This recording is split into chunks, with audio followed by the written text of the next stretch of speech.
तो भाई लोगों, परम पूजनीय, प्रातः स्मरणीय, माननीय अज्ञात हत्यारा फिर से अपने काम पे लग चुका है। सीज फायर के बाद से एक एक करके पाकिस्तान में भारत के दुश्मनों की रसीद काट कर उन्हें तेल की कढ़ाई में डाला जा रहा है। सबसे पहले 18 मई को लश्कर तैयबा के टॉप कमांडर सैफुल्लाह खालिद को कोई अज्ञात हत्यारा पेल गया। फिर अगले दिन लश्कर के एक और आतंकी अब्दुल वाहिद कुंभो के पिछवाड़े में भी किसी ने बम्बो कर दिया।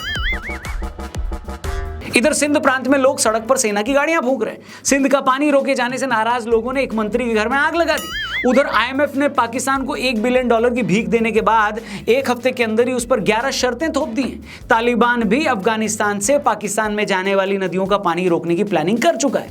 जल्द ही तालिबान एक डैम बनाकर पाकिस्तान जाने वाला पानी रोकने वाला है। वहीं बलूच लिबरेशन आर्मी के लड़ाके हर दिन पाकिस्तानी आर्मी को ठोक रहे हैं। अब समझ में आया कि हमने क्यों कहा था कि ऑपरेशन सिंदूर अभी रुका नहीं है। जी हाँ, ऑपरेशन सिंदूर रुका नहीं है। बस फर्क इतना है कि इस बार पाकिस्तान की ठुकाई बाहर से नहीं बल्कि उनके अंदर से हो रही है। कराची से लेकर क्वेटा तक और खैबर पख्तूनख्वा से लेकर सिंध तक पाकिस्तान की वो हालत हो रखी है कि हवलदार आसिम मुनीर की फट्टू फौज को ये समझ में ही नहीं आ रहा है कि करना क्या है। क्या करूं इसका। तो किस तरह पाकिस्तान के अंदर चल रही ये लड़ाई तेज हो गई है और कैसे इस लड़ाई ने पाकिस्तान के लिए ऑपरेशन सिंदूर से भी बड़ा खतरा पैदा कर दिया है। इससे पहले कि मैं इस इशू को डिटेल में समझाऊं, आपके फायदे की एक बात बता देता हूं। कुछ सेकंड्स देना मेरे को। गोल्ड कॉइन जीतना चाहते हो? इसका गोल्डन चांस स्पोर्ट्स बाजी लेकर आई है। लीडर बोर्ड जिसमें आप जीत सकते हैं गोल्ड कॉइन्स और ये पूरे 100 यूजर्स को मिलने वाला है। जी हाँ, डिपॉजिट पर फायदा उठाओ, लगाओ कोड GRAB10। स्पोर्ट्स बाजी पर डिपॉजिट के समय पाओ एक्स्ट्रा 10% कैश अपने डिपॉजिट पर। बचपन में याद है ना, एक छोटी सी लूडो की बोर्ड और 4 गोटियां ही काफी थी घर वालों को साथ बिठाने के लिए। वो जीतने की खुशी, हारने पर रीमैच का जोश याद आया। अब वही गेम, वही इमोशन ले आए हैं एक नए अंदाज में स्पोर्ट्स बाजी लूडो के साथ। स्पोर्ट्स बाजी ऐप पर आकर पहले आपको गेम्स के सेक्शन पर क्लिक करना है, लूडो पर जाना है। यहां आपको दिखेंगी अलग अलग एंट्री प्राइस की टेबल्स। यहां पर आप अपने बजट के हिसाब से इन्वेस्ट करके खेल सकते हो। जैसे 59 वाली गेम हमने ज्वाइन की। ये गेम टोटल 6 मिनट की है। आपको अपनी स्ट्रैटेजी और टाइम का ध्यान रखकर इसे खेलना है। अब लूडो सिर्फ मजा नहीं, रिवॉर्ड भी देगा। इसमें 2 बड़े लीडर बोर्ड भी चल रहे हैं। डेली में जीते 8,000 के प्राइस पूल से और वीकली जीते हैं 25,000 के प्राइस पूल से। तो जल्दी से डाउनलोड करो स्पोर्ट्स बाजी ऐप, लिंक दिया डिस्क्रिप्शन में। वीडियो में आगे बढ़ते हैं। तो दोस्तों, ऑपरेशन सिंदूर के बाद से जिस तरह की तस्वीरें पूरे पाकिस्तान से आ रही हैं, उसने पाकिस्तानी फौज के हाथ पैर फुला दिए हैं। ऐसा लग रहा है कि किसी ने एक साथ पूरे देश में कारपेट बॉम्बिंग कर दी हो। एक एक करके आपको समझाते हैं किस्सा क्या है। सबसे पहले ये तस्वीर देखिए। तस्वीर है सिंध के गृह मंत्री जियाउल हसन लंजर के घर की, जिसे एक गुस्साई भीड़ ने फूंक दिया। इस मौके पर जबरदस्त फायरिंग हुई, 2 लोग मारे गए, 6 पुलिस वाले जख्मी हुए। ये हिंसा हुई सिंध के नौशेहरा जिले में। अब वो हिंसा क्यों हुई, वायलेंस क्यों हुआ, ये बता देते। पाकिस्तान की आर्मी और पॉलिटिक्स में ज्यादातर लोग पंजाब स्टेट से आते हैं, आप जानते हैं। सालों से ये पंजाबी मुसलमान पाकिस्तान के दूसरे प्रांतों के साथ सौतेला व्यवहार करते हैं। इनका सारा फोकस पंजाब पे ही रहता है। अब हुआ ये कि कुछ समय पहले शहबाज शरीफ की सरकार ने अनाउंस किया कि वो पंजाब में 6 नहरें बनाएंगे और इसके पीछे उनकी बड़ी घटिया सोच थी। दरअसल पंजाब में ये नहरें बनाकर ये लोग सिंध में जाने वाले पानी को डाइवर्ट करना चाहते थे, ताकि पंजाब में जो चोलिस्तान नाम का रेगिस्तानी इलाका है उसे हरा भरा किया जा सके। अब ये बात सिंध के लोगों को हजम ही नहीं हुई, पसंद भी नहीं आई। उन्होंने कहा, भाई साहब, हमारे यहाँ पीने को पानी नहीं है और तुम लोग हमारा पानी रोक कर उस एरिया को आबाद करना चाह रहे हो जहां पहले से कोई नहीं रहता। बस इसी बात पर कई दिनों से सिंध सुलग रहा था। अब हुआ ये कि पहलगाम के बाद जब इंडिया से टेंशन बढ़ी तो शहबाज शरीफ की गवर्नमेंट ने ऐलान कर दिया कि फिलहाल इस प्रोजेक्ट को रोका जा रहा है। जैसा कि मैंने पहले भी कहा है, पाकिस्तान उस डॉगी की पूंछ की तरह है जो कभी सीधी नहीं हो सकती। जैसे ऑपरेशन सिंदूर में सीज फायर हुआ, पाकिस्तानी आर्मी ढिंडोरा पीटने लगी कि हम तो वॉर जीत गए। ऐसे में फिर से उन्हें कॉन्फिडेंस आ गया कि हम प्रोजेक्ट दोबारा स्टार्ट कर सकते हैं। जैसे ये बात सिंध के लोगों को पता लगी, वो भड़क गए, सड़कों पर उतर आए। हाईवे के पास कहीं ये लोग प्रदर्शन करना चाह रहे थे लेकिन परमिशन नहीं मिली। इसके बाद भीड़ उग्र हो गई और गृह मंत्री के घर पे आग लगा दी। अब कहने को तो ये पाकिस्तान का डोमेस्टिक इशू है जिसमें भारत का कोई रोल नहीं है, लेकिन 2 बातें जरूरी है।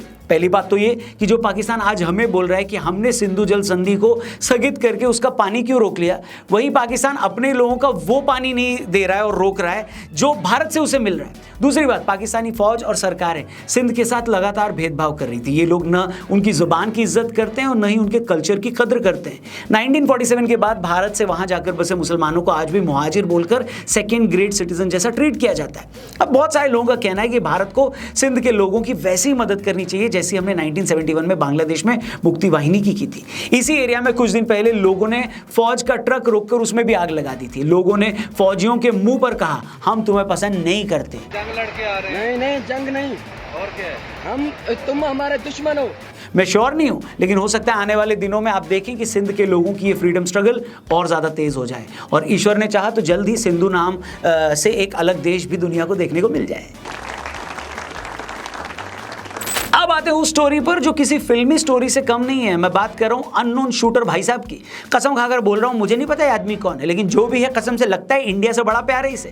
वरना ऐसा कैसे हो सकता है कि सैफुल्ला नाम का लश्कर का एक टेररिस्ट जो इंडिया में 3 बड़े अटैक करवा चुका था, जो कई सालों से नेपाल में रहकर वहां से इंडिया में हमले करवा रहा था, लेकिन जैसे ये बंदा पाकिस्तान में आता है अननोन भाई साहब को इसका पता लग जाता है और टपका दिया जाता है। और सैफुल्ला कोई छोटा मोटा आतंकी नहीं था। इसने 2005 में बेंगलुरु के इंडियन इंस्टीट्यूट ऑफ साइंस पर हमला करके एक IIT के प्रोफेसर की हत्या करवा दी थी। इसी ने 2006 में नागपुर में RSS के हेडक्वार्टर पर हमले का प्लान बनाया था और 2008 में यूपी के रामपुर में CRPF के कैंप पर हमले का मास्टरमाइंड भी यही था। उस अटैक में CRPF के 7 जवानों समेत एक सिविलियन की मौत हो गई थी और ये सैफुल्ला अपना सारा ऑपरेशन नेपाल से ऑपरेट करता था। मगर जब इंडियन सिक्योरिटी एजेंसीज ने इस एरिया में अपना एक्शन तेज किया तो ये जान बचाकर नेपाल से पाकिस्तान आ गया। पाकिस्तान में आकर भी वो सिंध स्टेट में रजाउल्ला के नाम से छिपकर कहीं रह रहा था।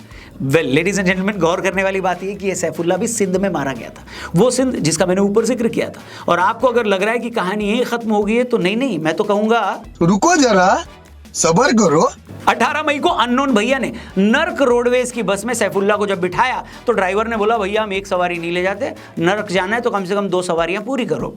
फिर क्या था, उसके अगले दिन अननोन किलर भैया ने उसी सिंध स्टेट से यमराज जी के लिए दूसरी सवारी का भी बंदोबस्त कर दिया। 19 मई को खबर आई कि किसी ने लश्कर के एक बड़े आतंकी अब्दुल वाहिद कुंभो को गोलियों से भून दिया है। अब ये अब्दुल वाहिदवा खुद को बताता तो सोशल वर्कर था, लेकिन असल में वो भी हिंदुस्तान में टेररिज्म फैलाने का ही काम कर रहा था। तो ये बात शायद किसी को पसंद नहीं आई और उसने सिंध के बादिन डिस्ट्रिक्ट के मतली एरिया में इसे क्या कर दिया राहुल जी, खत्म।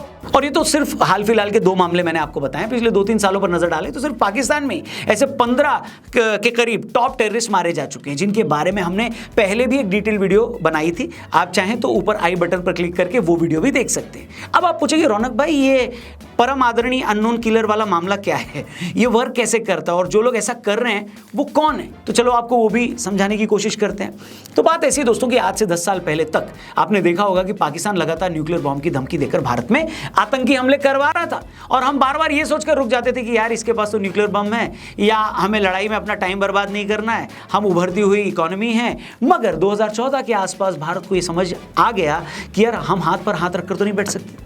यही वो टाइम था जब हमने इजराइल वाली स्ट्रैटेजी अडॉप्ट कर ली। आपने देखा होगा इजराइल चारों तरफ से दुश्मन देशों से घिरा है, जिनकी कोशिश यही रहती है कि वो इजराइल को बर्बाद कर दें। तो इजराइल क्या करता है, वो इन देशों में कोवर्ट ऑपरेशंस चलाकर इन कंट्रीज में बैठे अपने दुश्मनों को ही मरवा देता है, ताकि इससे पहले वो दुश्मन इजराइल का कुछ बिगाड़ पाए, इजराइल ही उनका गेम बजा देता है।